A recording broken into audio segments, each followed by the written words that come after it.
Caste కోసం మాట్లాడే ముందు అందరికి ఒక క్లారిటీ ఇవ్వాలండి. ప్రతి మనిషికి ఒక క్యాస్ట్ ఉంటుంది, నాకు ఒక క్యాస్ట్ ఉంది, మీకు ఒక క్యాస్ట్ ఉంటుంది, అందరికీ క్యాస్ట్ ఉంటుంది. ఈ టాపిక్ చాలా మంది ముట్టుకోవడానికే భయపడతారు, చాలా మంది మనకి ఎందుకు వచ్చిన గొడవలని వదిలేస్తారు. కానీ నేను మాత్రం దీన్ని వదులుదాం అనుకుంటలేదు. నేను దీనికోసం మాట్లాడదాం ఖచ్చితంగా డిసైడ్ అయ్యాను. ఎందుకు కులాన్ని భుజం మీద వేసుకుని మోస్తున్నారు అందరూ? అబ్దుల్ కలాం దేకులమో ఎంతమంది తెలుసు, నరేంద్ర మోదీ దేకులమో కూడా చాలా మంది తెలియదు. కానీ మన తెలుగు రాష్ట్రాలకు వచ్చేసరికి కులాల్ని రెచ్చగొడుతూ చాలా మంది రాజకీయ నాయకులు ప్రసంగాలు చేస్తున్నారు. అది చూస్తుంటే నాకు జాలేస్తుంది. అంటే ప్రజలు ఎంత అమాయకుల్లా కనబడుతున్నారు అసలు ఈ రాజకీయ నాయకులకి. నా కులం, ఈ కులం, పలానా కులం, కులానికి పౌరుషం లేదా, కులానికి అది లేదా. అరే మనకు యాక్సిడెంట్ అయ్యి రోడ్డు మీద పడిపోయినప్పుడు ఒక అంబులెన్స్ డ్రైవర్ మనం తీసుకెళ్ళడానికి వస్తే అది పలానా కులం, నీది ఏ కులం అని అడిగి అంబులెన్స్ ఎక్కిస్తాం మనం.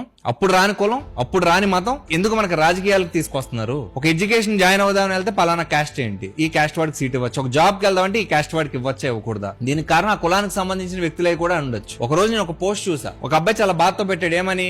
మేము ఇంటి అద్దె కోసం వెళ్ళాం, మాకు అద్దె ఓకే చేశారు, అన్ని ఓకే చేశారు, కరెక్ట్ గా రేపు అద్దెకి షిఫ్ట్ అవుతాం అనగా నీది ఏ క్యాస్ట్ అని అడిగారు, పలానా ఎస్సీ క్యాస్ట్ అని చెప్పాం, వెంటనే నీకు అదికి ఇవ్వమ్మా అని చెప్పారు. ఇది రైటా అని పెడితే అందరూ స్పందించిన విధానం ఏంటో తెలుసు. దాని కింద 400 కామెంట్లు నేను చదివాను అలాంటి ఒక పోస్ట్ కి. ఒక్కడంటే ఒక్కడు కూడా అబ్బాయి పైన సానుభూతి చూపించలే. అందరూ కింద ఎలా స్పందించారంటే, అంటే నీ కులం చూసి ఇల్లు ఇవ్వకపోతే తప్పు అంటున్నావు, మరి మా కులం చూసి మాకు ఉద్యోగాలు ఇవ్వట్లేదు, మేమే ఎక్కడికి పోవాలంటున్నారు. అంటే ప్రతి ఒక్కడికి కూడా ఎవడ ఆవేదన అడుకుంది. భారతదేశానికి స్వతంత్రం వచ్చి 75 సంవత్సరాలు దాటిపోయాక కూడా రాజకీయ నాయకులు వాళ్ళ సౌలభ్యం కోసం, ఓటు బ్యాంక్ రాజకీయం కోసం ఈ కులాన్ని పెంచి పోషిస్తుంటే ప్రజలు మాత్రం కులాల వారిగా విడిపోయి ఒక్కొక్కడు ఒక్కొక్క పార్టీకి, ఒక్కొక్కడు ఒక్కొక్క రాజకీయ నాయకుడికి బానిసత్వం చేస్తున్నారు. కరెక్టేనా ఇది? ఎన్టీఆర్ కమ్మవాడు, ఎస్ ఎన్టీఆర్ కమ్మవాడు ఎప్పుడయ్యాడు? ఎన్టీఆర్ సినిమా రంగంలోకి వచ్చి సక్సెస్ కొట్టి అన్ని రకాల పాత్రలు వేయగలవాడని తెలిసి ఎన్టీఆర్ గొప్పోడయ్యాక కమ్మోడయ్యాడు. చిరంజీవి మా కాపోడు. ఎప్పుడు కాపోడయ్యాడు చిరంజీవి? చిరంజీవి మెగాస్టార్ రేఖ మా కాపాడని చెప్పారు. అంటే ఒక కులంలో ఎవడైనా గెలిస్తేనే కులం గుర్తిస్తుంది. కులాల్ని వేరు చేసి మాట్లాడడం, కులాన్ని తక్కువ చేసి మాట్లాడడం కాదు.